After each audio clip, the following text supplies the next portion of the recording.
ಓಂ ಗಂ ಗಣಪತಿಯೇ ನಮಃ.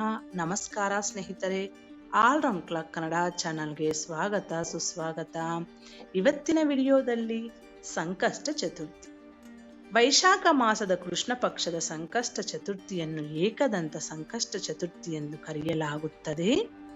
ಸಂಕಷ್ಟ ಚತುರ್ಥಿ ಇತಿಹಾಸ, ಮಹತ್ವ ಏನು ಅಂತ ನೋಡೋಣ ಬನ್ನಿ. ವರ್ಷದಲ್ಲಿ ಆಚರಿಸಲಾಗುವ ಪ್ರಮುಖ ಹಬ್ಬಗಳಲ್ಲಿ ಅಥವಾ ವ್ರತಗಳಲ್ಲಿ ಸಂಕಷ್ಟ ಚತುರ್ಥಿಯು ಒಂದು. ಪ್ರತಿ ವರ್ಷ ಏಕದಂತ ಸಂಕಷ್ಟ ಚತುರ್ಥಿಯನ್ನು ನಾಡಿನೆಲ್ಲೆಡೆ ಅತ್ಯಂತ ಶ್ರದ್ಧಾ ಭಕ್ತಿಯಿಂದ ಆಚರಿಸಲಾಗುತ್ತದೆ. ಏಕದಂತ ಸಂಕಷ್ಟ ಚತುರ್ಥಿಯನ್ನು ವರ್ಷದ ಅತ್ಯಂತ ಮಂಗಲಕರ ಸಂಕಷ್ಟ ಚತುರ್ಥಿ ಎಂದು ಪರಿಗಣಿಸಲಾಗಿದೆ. ಸಂಕಷ್ಟ ಚತುರ್ಥಿಯನ್ನು ಪ್ರತಿ ತಿಂಗಳು ಆಚರಿಸಲಾಗುತ್ತದೆ ಮತ್ತು ಈ ದಿನವನ್ನು ಗಣೇಶನಿಗೆ ಸಮರ್ಪಿಸಲಾಗುತ್ತದೆ.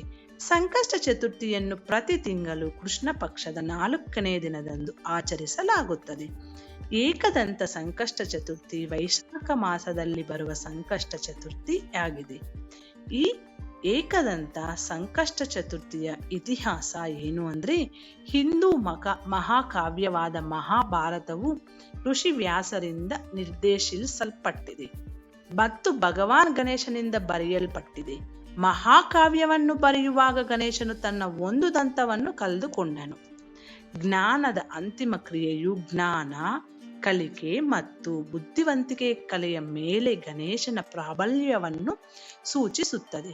ಈ ದಿನ ಗಣೇಶನ ಆರಾಧನೆ ಮಾಡುವ ಮೂಲಕ ಆತನಿಗೆ ಧನ್ಯವಾದವನ್ನು ತಿಳಿಸಲಾಗುತ್ತದೆ. ಸಂಕಷ್ಟ ಚತುರ್ಥಿ ಮಹತ್ವ ಏನಂದ್ರೆ, ಏಕದಂತ ಸಂಕಷ್ಟ ಚತುರ್ಥಿಯು ಈ ದಿನದಂದು ಗಣಪತಿಯನ್ನು ಪೂಜಿಸುವುದರಿಂದ ಭಕ್ತರ ಜೀವನದಿಂದ ಎಲ್ಲಾ ರೀತಿಯ ವಿಘ್ನಗಳು ದೂರವಾಗಿ ಸುಖ ಸಮೃದ್ಧಿ ದೊರೆಯುತ್ತದೆ. ಗಣೇಶನನ್ನು ಜ್ಞಾನ, ಬುದ್ಧಿವಂತಿಕೆ ಮತ್ತು ಶಿಕ್ಷಣದ ದೇವರು ಎಂದು ಪರಿಗಣಿಸಲಾಗುತ್ತದೆ. ಈ ದಿನ ಆತನನ್ನು ಪೂಜಿಸುವುದರಿಂದ ವಿದ್ಯಾಭ್ಯಾಸ, ವ್ಯಾಪಾರ ಮತ್ತು ವೃತ್ತಿಯಲ್ಲಿ ಯಶಸ್ಸು ದೊರೆಯುತ್ತದೆ.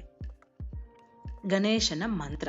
ಏಕದಂತ ಸಂಕಷ್ಟ ಚತುರ್ಥಿ ಮಂತ್ರ: ಓಂ ಶ್ರೀ ಗಣೇಶಾಯ ನಮಃ. ಓಂ ಗಣಗಣ ಗಣಪತಯೇ ನಮಃ. ಓಂ ವಕ್ರತುಂಡ ಮಹಾಕಾಯ ಸೂರ್ಯಕೋಟಿ ಸಮಪ್ರಭಾ ನಿರ್ವಿಘ್ನಂ ಕುರು ಮೇ ದೇವ ಸರ್ವಕಾಯೇಷು ಸರ್ವದಾ. ಈ ಸ್ತೋತ್ರ ನಾನು ಡಿಸ್ಕ್ರಿಪ್ಷನ್ ಅಲ್ಲಿ ಕೊಡ್ತೀನಿ, ನೀವು ನೋಡಿಕೊಂಡು ಓದ್ಕೋಬಹುದು. ಇದು ಸ್ನೇಹಿತರೆ ಇವತ್ತಿನ ವಿಡಿಯೋ. ಮುಂದಿನ ವಿಡಿಯೋದಲ್ಲಿ ಸಿಗೋಣ. ಅಲ್ಲಿವರೆಗೂ ಧನ್ಯವಾದಗಳು.